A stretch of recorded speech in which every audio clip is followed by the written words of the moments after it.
নমস্তে মিত্রগণ, আজ অক্ষয় তৃতীয়া। এই দিনটিতে এমন কিছু কাজ হয়েছিল যা অমর অক্ষয় হয়ে আছেন। বৈশাখ মাসের শুক্লপক্ষের তৃতীয়া তিথিতে এই দিনটি উদযাপন করা হয়। অক্ষয় শব্দের অর্থ অক্ষয় বা শেষহীন। এই দিনটিতে ভগবান শ্রীকৃষ্ণ ও তার বাল্যকালের বন্ধু সুদামার একটি ছোট গল্প আজকে আমি বলবো। দ্বারকার রাজা শ্রীকৃষ্ণ একদম সামান্য পরিবার থেকে ভারতের বিশাল সাম্রাজ্যের মালিক হয়েছেন। ছোটবেলায় মথুরায় সুদামা নামে শ্রীকৃষ্ণের এক বন্ধু ছিলেন। সুদামা অতিশয় সৎ, নির্লোভ, সচ্চরিত্র, নিষ্ঠাবান ভক্ত ব্রাহ্মণ এবং অন্তর্মুখী। নিজে অতি দরিদ্র হলেও মুখ ফুটে কষ্টের কথা কাউকে বলতেন না। ছেলে মেয়েকে দুবেলা দুমুঠো খাবার দিতে পারতেন না। ছোটবেলার প্রাণের বন্ধু শ্রীকৃষ্ণকে অন্তত ভালোবাসতেন তিনি।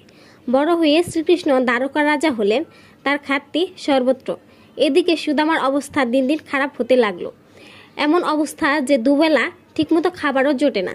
একদিন সুদামার স্ত্রী তাকে বললেন, তোমার বন্ধু শ্রীকৃষ্ণ তো দ্বারকার রাজা, তার কাছে গেলে হয়তো কিছু সাহায্য পাওয়া যেত, তাতে আমাদের অভাব অনেকটা খুঁজত। কিন্তু সৎ, নির্লোভ সুদামা স্বভাবস্বরূপ লজ্জায় তাতে রাজি হলেন না। বললেন, আরে এই অবস্থায় কি করে ওর কাছে যাই। কিন্তু স্ত্রীর পীড়াপিড়িতে ও অনেক দিন পর বন্ধুর সঙ্গে দেখা হবে এই কথা ভেবে সুদামা যেতে রাজি হলেন শেষমেশ। যাবার সময় তার স্ত্রী কৃষ্ণকে উপহার দেওয়ার জন্য কিছু চিরার খুদ সুদামার চাদরে বেঁধে দিলেন। এত বড় রাজা, তাকে কিনা সামান্য চিরের খুদ উপহার কী করে দেবেন তিনি? কিন্তু এছাড়া কী বা আছে ঘরে? সুদামা দ্বারকার পথে রওনা হলেন। দ্বারকায় পৌঁছে সুদামা অনেক কষ্টে শ্রীকৃষ্ণের মহলে গিয়ে পৌঁছালেন। অনেকেই তার দিনহীন অবস্থা দেখে তাকে উপহাস করতে লাগলো। তিনি প্রহরীকে বললেন, শ্রীকৃষ্ণকে গিয়ে বলো যে তার সাথে দেখা করবার জন্য তার বাল্যবন্ধু সুদামা এসেছে।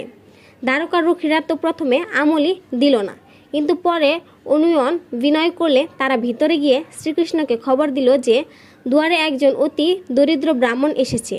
তার সারা গায়ে ধুলো পড়া, পাগুলো সব ফেটে চৌচির। তার দারিদ্র্য দেখে দ্বারকার ধুলো আশ্চর্য হয়ে গেছে। সে বলেছে তার নাম সুদামা, আর বলেছে সে নাকি আপনার বন্ধু। সুদামার নাম শোনা মাত্র শ্রীকৃষ্ণ নিজের সিংহাসন থেকে নেমে এলেন আর খালি পায়ে দুয়ারের দিকে ছুটে চললেন। সেখানে গিয়ে সুদামাকে জড়িয়ে ধরে বললেন, হে বন্ধু, তুমি তো এসেছো, কিন্তু অনেক কষ্ট ভোগ করবার পর এসেছো।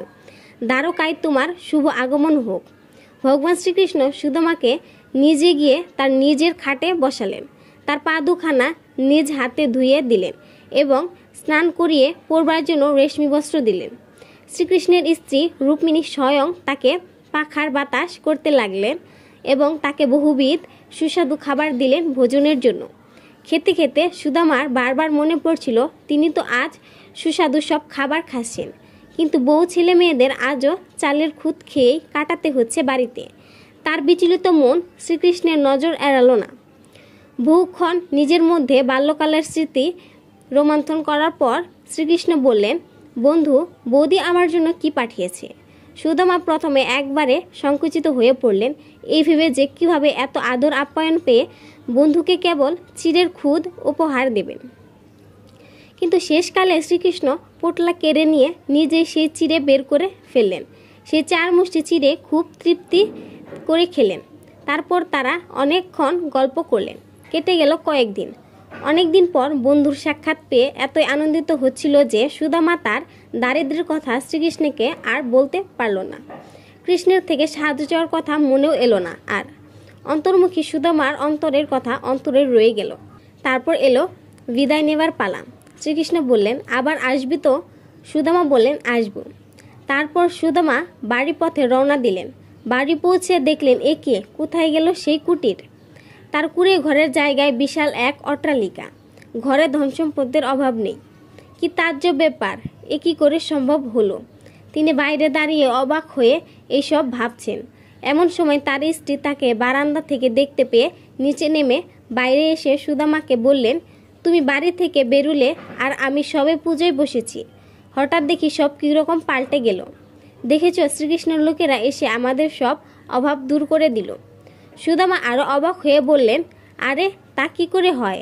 আমি তো ওকে আমার দুরবস্থা সম্বন্ধে কিছু বলিনি। তার স্ত্রী বললেন, তাকে কি কিছু বলতে হয়? তার কাছে গেলে তিনি সব ঠিক করে দেন। তোমার বন্ধু হলেও তুমি তাকে চিনতে পারোনি, কিন্তু আমি চিনতে পেরেছি।